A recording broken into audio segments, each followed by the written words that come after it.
I think the economy has definitely affected people's commitment to the environment in some businesses and some circumstances. But there's lots that pays off even today in a tough economy. Anything that can help you reduce cost, reduce waste, reduce scrap, reduce energy consumption, that eco-efficiency investment will produce savings that go straight to the bottom line. So I see lots of companies that are now gearing up around that agenda. In many contexts, sustainability has already become a core value. I think that is really true in a lot of big companies that understand that this is an agenda that's got to be part of strategy. I think it's emerging across a larger part of the business world. And frankly, I think the public is beginning to really see this as what they believe is an essential element of quality of life.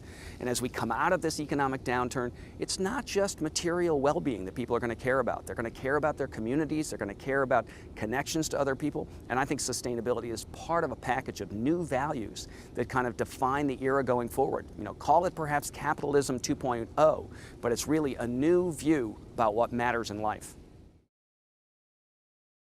I think the biggest challenge right now is that companies are really feeling the press to get business going again, to revitalize their sales, and I think to have multiple goals that people are pursuing is sometimes hard. But again, the environment agenda, the sustainability push can be part of how you revitalize. It can be part of how you cut costs, also how you reach out to customers and connect better with those you need to sell to.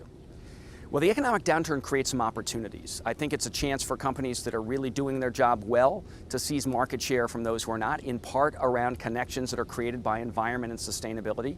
I think it's also a great time to work on the supply chain. Suppliers are eager to stay connected at this point, don't want to be cut off. And if you say, look, we need you to improve environmental performance, a lot of them are going to step up and be willing to do it today in a way they might not have been a year or two ago. So I think it's really clear that we've got an administration in Washington now that is taking climate change seriously, that's engaged in the international negotiations, that's working hard in Washington to try and move the policy forward. The Environmental Protection Agency has indicated that there is an issue around greenhouse gases, that they're prepared to act under the Clean Air Act to regulate these emissions. But I think the real hope is that the Congress will bring forward legislation that will give us a more comprehensive response and one that centers on a price signal, on making people pay for the harm they cause with greenhouse gas emissions. There are a variety of companies that have really started to figure out how to motivate their employees with sustainability as part of that agenda. And I think Walmart's a good example where they have personal sustainability plans that each of their associates, more than 1 million people, have stepped up to, trying to do something in their own lives to help improve the environment.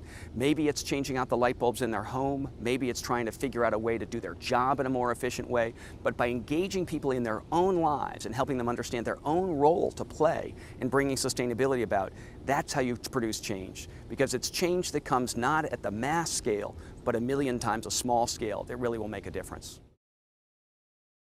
I continue to try and develop the kind of materials necessary for the world to move towards greater sustainability, particularly thinking about the business environment interface and how companies can achieve results by bringing environmental thinking into strategy, and trying to refine the intellectual capital behind this. Green to Gold is a first step. We've got a Green to Gold playbook coming out.